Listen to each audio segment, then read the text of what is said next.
There was a serious clash here at the Western Wall, the holiest place in the world for Jewish prayer.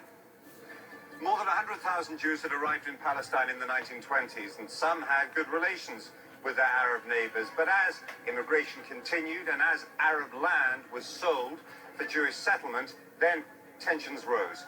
The trouble here spread across Palestine. Religious Jews were massacred in Hebron.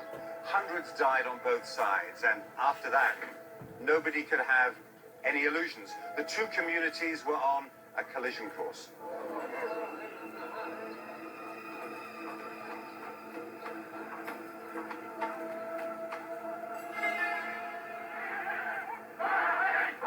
Events in Europe brought the collision closer. After 1933, Hitler turned the power of the German state against the Jews. I came after a year under Hitler in Vienna, which was a very, very bad year for me as a child. And I asked my parents to go away as fast as possible, and told them I don't want to remain in the hell. Jewish refugees regained a future. Palestinians felt theirs disappearing. They were getting angry because they saw that the country was becoming really threatened. The Jewish immigration was threatening to overwhelm them in their country.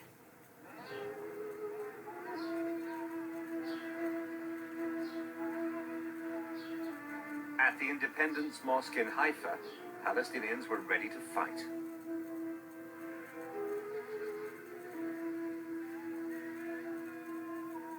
One of the most popular preachers here was a man called Izzeddin al-Qassam. He became a guerrilla chief, leading attacks on the British and on the Jews. The British killed him in a gunfight near Jenin in 1935. His death was one of the sparks for a full-scale Arab revolt. It took the British 3 years to put it down.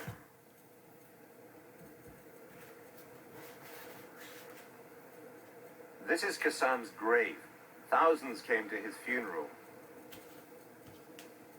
These days, the armed wing of Hamas responsible for many suicide attacks is named after him, and so the rockets that Palestinians fire out of Gaza. The British crushed the uprising so ruthlessly that Arab society in Palestine fractured. It exhausted the stamina of the Palestinian people. 3 years of deprivation, of imprisonment, of exile of the entire Palestinian leadership, with the result that when the real issue of our existence came, Palestine had no leadership whatsoever. Attacks on Jews also increased their determination to fight. I saw suddenly Jews running out of Jaffa to Tel Aviv. And I heard later on that the Arabs attacked the Jews in Jaffa, killing and murdering about 9 and more than 50 injured. And they became refugees. I couldn't understand it, because I couldn't understand Jews, refugees in their own homeland. The biggest Jewish militia was called the Haganah, Hebrew for the defense. From the 1930s, it was expanded into an underground army. So I think this is where we ended in our last video. By the way, and I'm pretty sure I talked about most of these things. By the way, the video clip that I'm showing you there, the first part of that is linked on Blackboard. It's on YouTube. It's in maybe 8 sections, short sections. The whole thing's probably about an hour long. I encourage you to watch it. A lot of the things we talk about will be seen in there. It's a documentary that's made around 2008 to 2010, sometime in there. So it's fairly recent. It has some great interviews with people who had living memories of things that happened, right? So Shimon Peres is in there, and he's the one I'm remembering offhand right now. And others who experienced some of the events. And So that's one of the things I really want you to get from it. You'll see some of the things I mentioned too. Hopefully I don't contradict anything. So let's talk about divisions within the Jewish community, the Yishuv.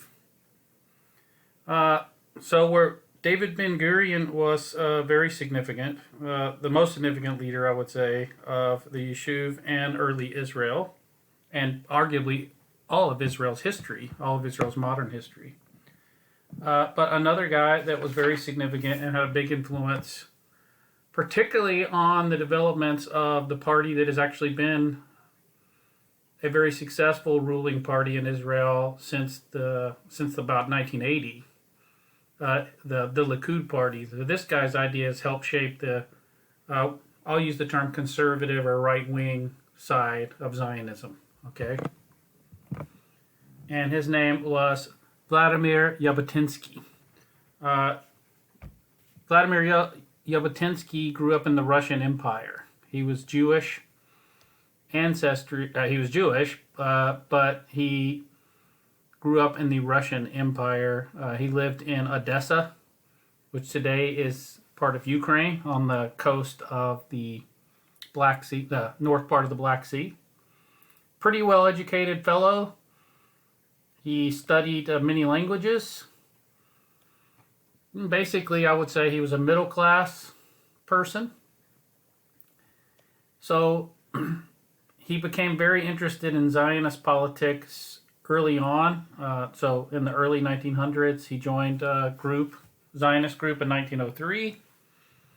And so this is a guy that was very much involved in Zionist politics in the Russian Empire.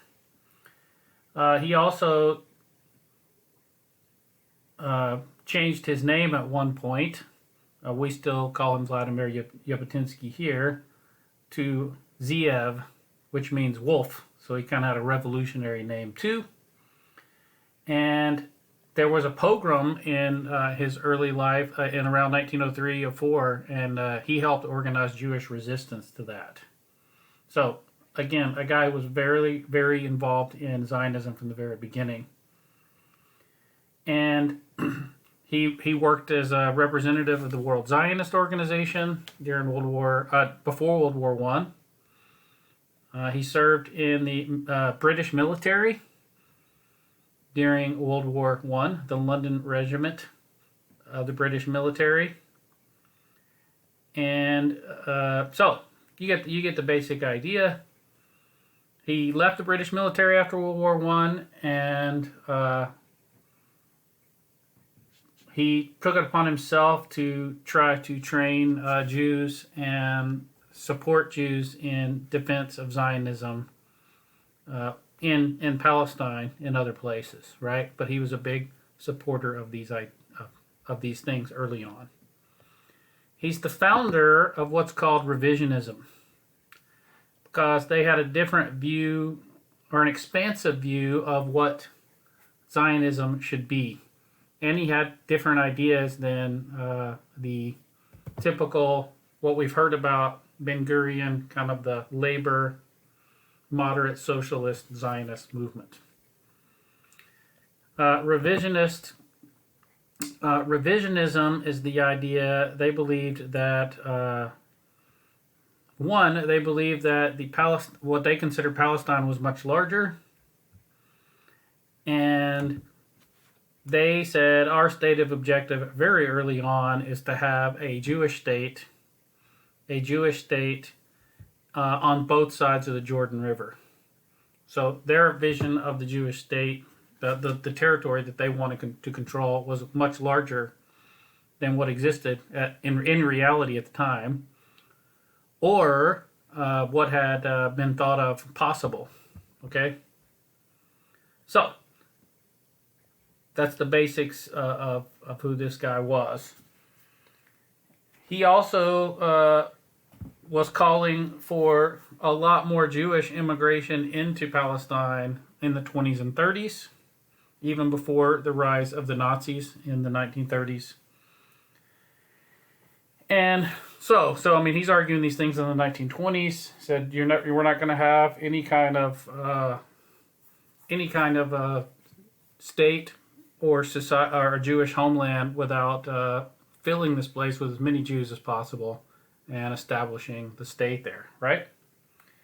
He also said they should go ahead and proclaim a Jewish Commonwealth and not count on the British, because the British could change their mind at any point. So these were all important points from his point of view that he made. He got a lot of support of the group, we call them the Revisionists, but basically there was a group of supporters who followed his ideas that we generally call Revisionists, and they helped form their own military group, and that military group was known as the Irgun. So this Irgun was a military force of Jews in Palestine, supported by people who followed his ideas, that was separate from the Haganah. Okay? And it will play a very significant role in Jewish independence in Palestine later. Now, as far as immigration goes into Palestine, you have what are known as the aliyahs, the waves of immigration. Okay? Remember, there was a very small amount of Jews in World War I that were actually in Palestine. Well, that changes in between the wars, and it'll change even more after the war. Okay? So they have what were called these waves of immigration, and I'll talk about some of these. So I'm just kind of give you some numbers. So, and these are general numbers, right? So after World War I, initially you had a wave of about 30,000 Jews moved to Palestine. Another big wave in the mid to second part of the 1920s. Okay? A lot of the Jews coming in the first two waves there were people who were poorer, basically, and many of them were coming from Poland. So people looking for a better life in many ways, and not liking the life they had where they were. Okay?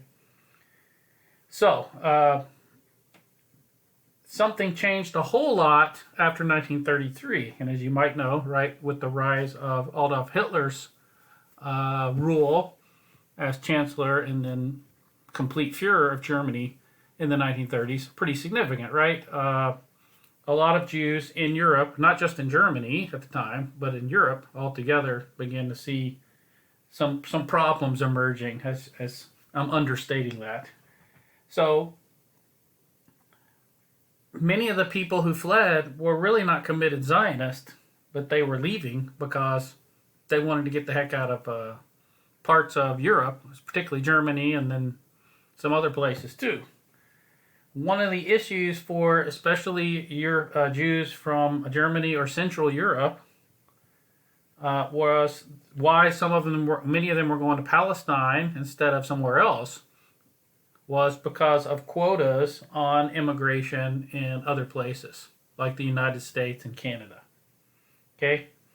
So, this big one, 170,000, doubled the size of the Jewish community at the time. So that's important. I don't know why I'm going backwards there. I don't know if I made a mistake.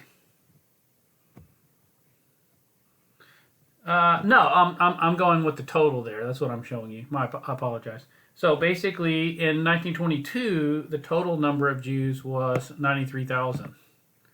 By 1936, with all these waves of immigration, the total number of Jews was that number, 382,000.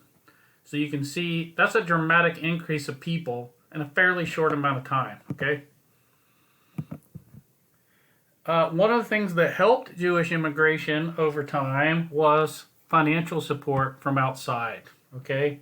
There was a very big thing called the Jewish National Fund.